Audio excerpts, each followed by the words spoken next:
Yo me arriesgo mucho a que me arresten. Yo he ido a Irán, a Vietnam, a muchas partes. Y en Vietnam yo decía, ¿ustedes por qué no tienen una democracia? Y me decía, ¿para qué? Y me convencieron. Sí, tenemos un partido comunista que gobierna sin que haya alguien haciéndole oposición como el país de ustedes. Hola, bienvenidos a Conversaciones Improbables, un espacio para conversaciones que construyen y que tejen país. Hoy tenemos una conversación muy importante con alguien que ha dedicado su vida a estudiar, escribir, viajar y explicar una palabra que todos usamos, pero que seguramente a veces no entendemos del todo: democracia. David Roll ha recorrido 140 países, también analizando cómo funcionan las democracias en el mundo. Ha sido algo muy importante que ha desarrollado en su vida, un misionero precisamente de la democracia, abogado, doctor en ciencia política y psicología, postdoctor, profesor titular de la Universidad Nacional y también autor de una veintena de libros. Tiene varios canales también en YouTube, David Roll por 140 países, y también el escritor de este libro, Editorial Planeta, Democracia para Extraterrestres. David, de verdad que muchas gracias por estar en este programa y por haber aceptado la invitación. Muchas gracias por la invitación. Todo lo que sea para difundir y defender este gran legado de la humanidad y del mundo cultural que es la democracia merece atención. Si hoy un extraterrestre aterrizara en Colombia y le preguntara qué es la democracia, ¿usted qué le respondería en un minuto? Le debemos decir que la democracia es el gran logro de la cultura, de la civilización de los últimos 5.000 años que lo tuvimos y que desafortunadamente solo logró volverse difundida y estable hace menos de la edad que tengo yo, hace Ujú. menos de 60 años, pero que ya está por toda América. Hay pocos países que no son democráticos y por toda Europa, ya incluso algunas partes de Asia, toda Oceanía, y que Colombia afortunadamente es uno de esos países que no solamente la tiene como el resto de América Latina, sino que la tuvo durante mucho tiempo cuando en otros países no la hubo, con dificultades, pero con casi ninguna interrupción. ¿Quién es David más allá de las aulas, de los viajes que realiza?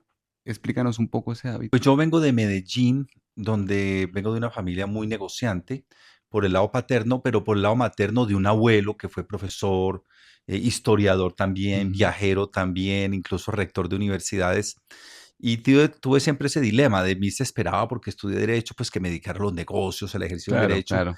Y tuve que hacer un poco rebeldía y ser como mi abuelo materno y dedicarme exclusivamente a pensar en esto, a dar clases, a dar conferencias por todo el mundo, a viajar, a, a vivir en el estilo de un profesor, mm, porque era lo que a mí me parecía cuando yo tenía la edad de graduarme de la universidad, que debía hacer mi ejercicio profesional. No había espacios para eso. De hecho, no había carreras de ciencia política en Colombia, solo una. Y lo primero que hice cuando volví fue fundar la segunda carrera en la Javeriana, a la orden del padre Javier Sanín, Ujú. y ya hay 50. Ahora estamos haciendo un libro con la Asociación de Ciencia Política de las 50 carreras de ciencia política que hay en Colombia. Esa ha sido mi vida, viajar y por supuesto tener una vida familiar, pero viajar muy en torno a entender cómo el mundo se ha transformado. Lo que pasa, Jorge, es que nunca se ha transformado el mundo tanto como en la época en que yo he vivido. Sí. Además de eso, los vuelos se volvieron asequibles a personas de clase media. Antes era mucho más difícil Antes era viajar. solo para millonarios o gente que hacía. Entonces, junté ambas cosas. Cuando había una transición democrática en Argentina, yo iba, en Brasil, Mm. en todos estos países, y me tocó en Europa las transiciones a la democracia de todos los países comunistas. Entonces, los vi antes, durante las transiciones y Y después, después. y eso es lo que ha hecho mi vida, pues como una forma paralela, diferente, y gracias a las universidades que me han dado un sueldo para poder enseñar y poder investigar, pues he podido cumplir ese sueño. En todo este contexto, un poco aquí de todos los países que has viajado, estamos acá en la casa de David y tiene un mapa aquí muy interesante donde ha viajado por el mundo. Esto me causó pues mucha curiosidad, pero además de todo el tema de lo que él trabaja, que es el estudio de la democracia. Después de haber recorrido estos 140 países, ¿qué has aprendido más allá de lo que esté escrito en los libros? Porque yo creo que también la teoría es muy importante, pero siento que la praxis o la práctica te ha llevado también a otros escenarios de entendimiento. Lo más importante es ver Yo incluso hice un artículo para Semana Sí, cuando en el 97 entregaron Hong Kong a los chinos. Y yo le dije a los de Semana, déjeme, yo les hago un artículo que es que lo que yo he leído en aquella época no coincide con la realidad.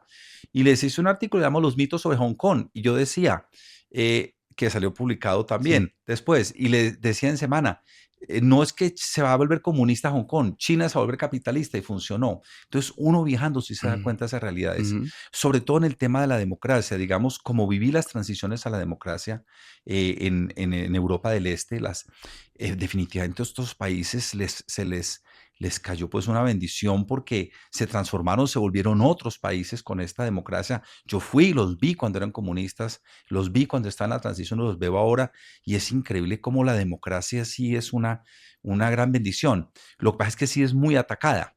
Y ahí es donde yo siempre estoy dictando clases, conferencias, escribiendo libros, tratando de explicarles a la gente de que logren que la democracia sea mejor, pero que no la ataquen tan sin misericordia, porque eso le da la oportunidad a las personas que quieren hacer sistemas autoritarios de derecha o de izquierda para pasarse por encima de algo que fue un logro, fueron sangre, sudor y lágrimas en América Latina, en Europa, en todo el mundo. Y el 50% de los latinoamericanos, dice el Latinobarómetro, Ujú. ya no defienden la democracia.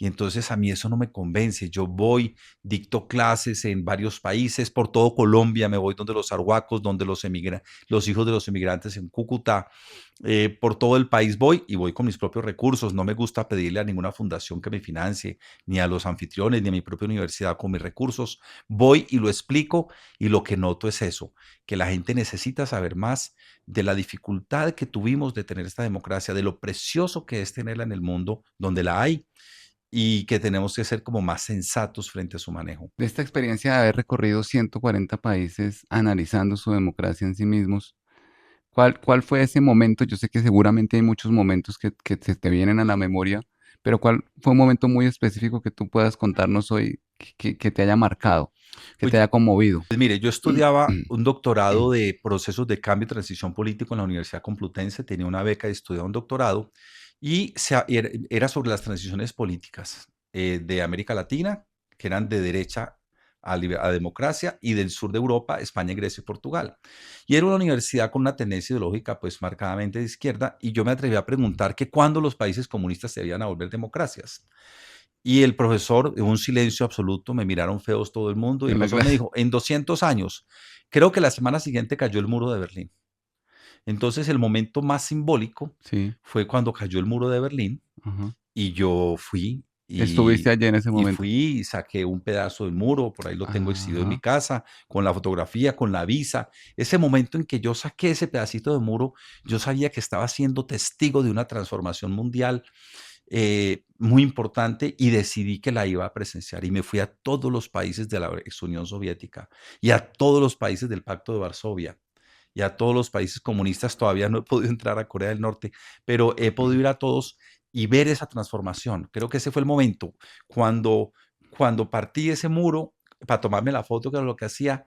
Ahí sentí yo que estaba siendo testigo de el momento histórico de mayor transformación, quizá en la historia de la humanidad en poco tiempo. Yo poniéndome a pensar un poco con la historia de vida de ambos, esto realmente es una conversación improbable, ¿cierto? Nunca pensé estar aquí, ¿cierto? Con quienes de pronto, con quien de pronto tengo algunas diferencias, ¿cierto? En lo que podamos pensar, pero también encontrarnos en que precisamente escuchándonos desde orillas distintas aprendemos también y así se construye democracia, ¿no? Exactamente. Y yo, por ejemplo, soy profesor en la Universidad Nacional, donde la tendencia es Sí, más parecida pues a una crítica muy fuerte a la izquierda del sistema democrático. Y yo lo equilibrio llevando invitados muy de izquierda, muy de derecha, muy de centro, pero también siempre trato de que mis monitores sean de ideología más bien de izquierda para sí, equilibrarlo. Eso es lo que tenemos que mostrar a la gente, equilibrio. sí. Es decir, uno mostrar como los diferentes vertientes. Por eso para mí es muy importante esta entrevista y en general hablar con personas de ideologías diferentes. Incluso yo soy muy abierto, yo ya no creo en la Guerra Ujú, Fría, esa idea de la Guerra Fría que todo el mundo debe ser democracia. Yo voy a Vietnam y le digo, yo me arriesgo mucho a que me arresten.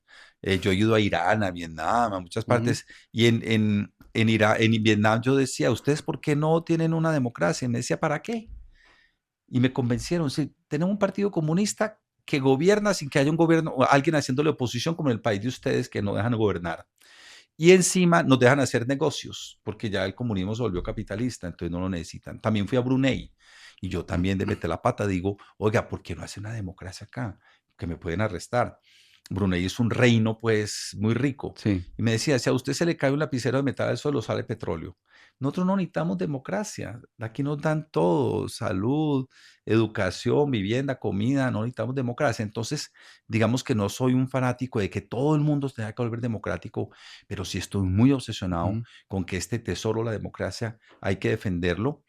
Y sobre todo lo que muestro en mis libros y en mis conferencias es que en 40 años logramos pasar toda América Latina a democracia, toda Europa a democracia, países de África, incluso como Sudáfrica, tan importantes, y de Asia, tan grandes y tan numerosos de población como la India, y que eso es algo que parece una serie de Prime o de Netflix, ¿no? sí, Si uno se pusiera a hacer esa serie, ver cómo pasó eso, ¿qué fue la ventaja? Que yo no solamente tuve el privilegio de estudiarlo y de ir a verlo, vivirlo. de ir a verlo. De hecho, sí, dentro de poco voy a ir a ver una nueva democracia, para las nuevas que hay, voy dentro de poco a ver Timor del Este, que es un país que pertenece a Indonesia, Sí. pero de cultura, es la nación más nueva que hay y es una democracia nueva. Entonces a mí me interesa ir a ver esto y cómo la están construyendo, la hicieron también con mucho esfuerzo después de ser atacados por 30 años.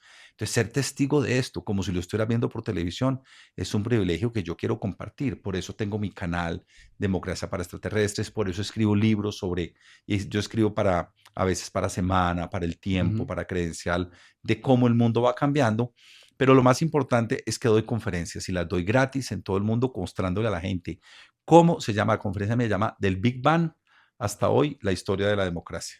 Y la gente se asombra de ver cómo nos costó esto y lo maravilloso que es.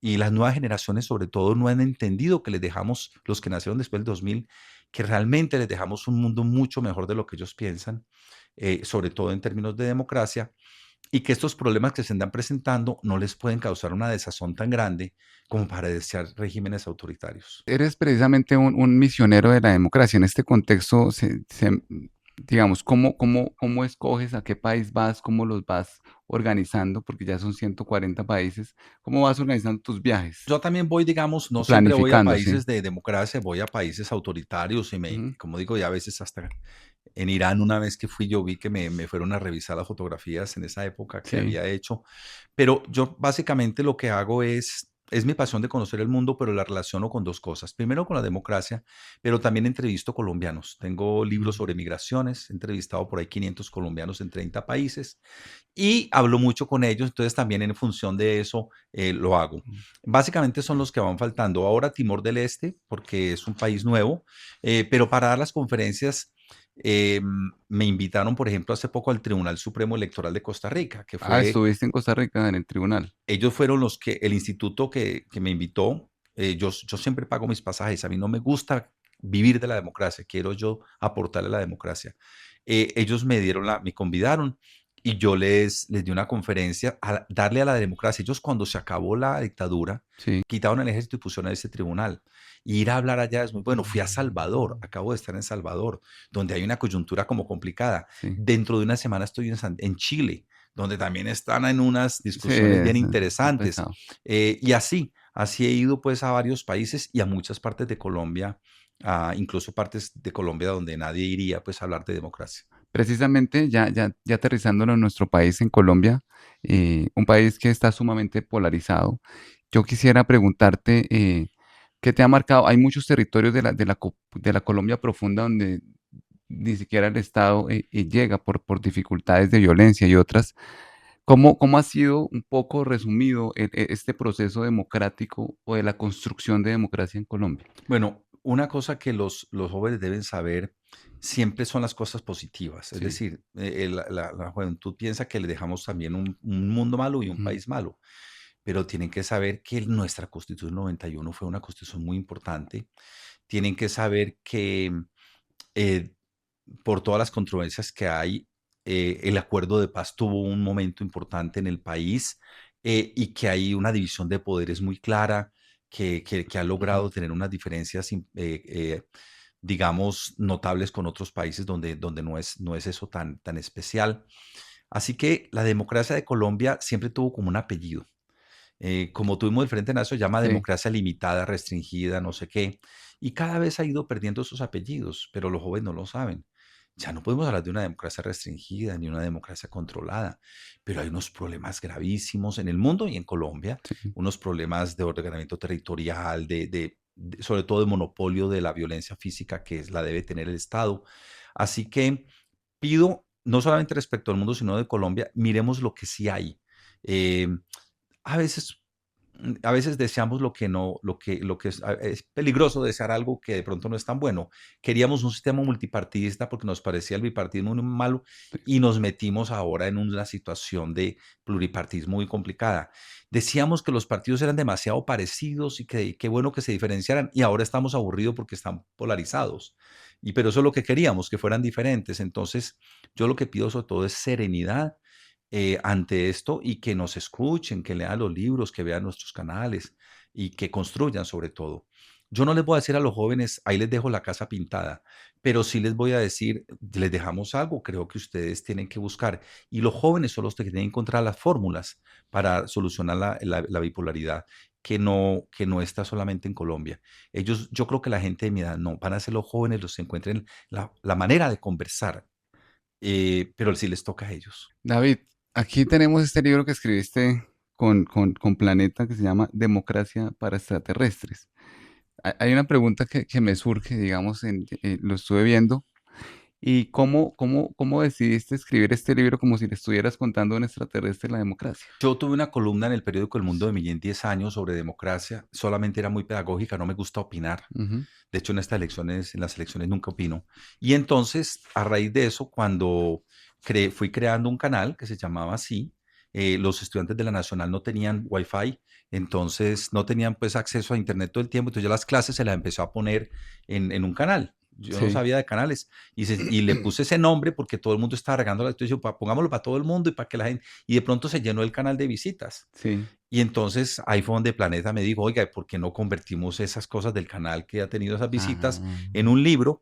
Y decidí entonces sacar el libro donde yo cuento 21 mitos que hay sobre la democracia, las cosas que dice la gente contra la democracia sí. y que no son verdad. Y lo cuento en 2 páginas estilo TikTok y 12 insultos. Y les muestro que sí, la democracia tiene problemas, pero no son esos que la gente dice y así la defendemos un poco. David, vamos a pasar a la siguiente fase de este programa y es con una palabra que yo te diga, tú me respondes con otra palabra, ¿qué significa para ti o qué se te viene primero a la mente con la palabra? Democracia, Logros, Colombia, posibilidades, polarización, temporal, instituciones, importantísimo, juventud, la clave, paz, el negocio, David Roll. el autor. ¿Qué conversación improbable, David, crees que necesita tener Colombia para construir democracia, para construir país? La conversación está muy clara, tiene que ser entre partidos políticos y outsiders, y tiene que ser entre las derechas y las izquierdas, y tiene que haber una gran reunión, no sé quién la puede hacer, donde vamos a hablar de lo que llamó mucho tiempo la derecha laureanista y alvarista y laureanista también lo fundamental, es decir, en qué cosas las izquierdas y las derechas estamos seguros. Por ejemplo, hay que eliminar la pobreza, en eso estamos seguros. Ujú. Hay que crear un monopolio de la fuerza física, en eso está. Esas cosas, ¿cómo las vamos a negociar para lograrlas más allá de la política? Y son más de las que pensamos. Ese diálogo, el problema es que yo no veo el líder. Hubo una época que fue la Iglesia Sí. Católica. No veo el líder. Me parece que van a tener que ser los jóvenes a través de las redes los que exijan eso. Vamos a hacer un diálogo nacional. Los protagonistas son los jóvenes y sus redes. Los jóvenes han venido jugando un papel determinante y más ahora, mira que en el Acuerdo de Paz de 2016 precisamente se planteaba un poco el gran acuerdo nacional. Bueno, eso habría que verlo, cómo se aterrizaría un poco de lo que tú hablas, de esas tesis, los acuerdos en lo fundamental, ¿no? Porque muchas veces ni siquiera nos permitimos a escuchar a la otra persona y el nivel de intolerancia en la sociedad colombiana está muy alto por las mismas violencias que se ha vivido. Si hoy, ¿qué mensaje le quieres dar a la sociedad colombiana para los próximos años, para las futuras generaciones, precisamente hablando de democracia, de construcción de país, de construcción de sociedad? Bueno, lo más importante es serenidad. Lo más importante es serenidad. Lo segundo es, de verdad, hay que ser racional. Hay que serenarse, pero serenarse para investigar y no llegar a conclusiones de manera inmediata, sino a través de la investigación. Hoy en día ni siquiera hay que investigar. Usted le pregunta a la inteligencia artificial, por manipulada que digan que está, te da unos datos concretos y sensatez. Entonces, serenidad y sensatez. Y la tercera sería, por supuesto, voluntad. O sea, que sean serenos, sean sensatos en lo que piensan y que haya una voluntad. Pero no todos tienen que ser políticos, no, pero algo puedes hacer por la democracia. Pues yo he educado 14.000 personas, he escrito 20 libros, 200 artículos, un canal. Yo estoy tranquilo, pero no le pido a todo el mundo que haga eso. Hay otros que quieren ser congresistas, hay otros que quieren, yo solamente quiero votar, pero cada uno debe poner su granito de arena en la democracia. Bueno, de verdad, David, que muchísimas gracias por haber participado en este programa, todas estas disertaciones profundas que nos das acerca de la democracia. Felicitaciones también por haber visitado todos estos países y compartirnos también esa experiencia desde la academia, desde tu experiencia, desde la praxis. Y bueno, que podamos seguir tejiendo país, construyendo futuro. No se pierdan este programa de conversaciones improbables con David Roll. De verdad que está muy interesante.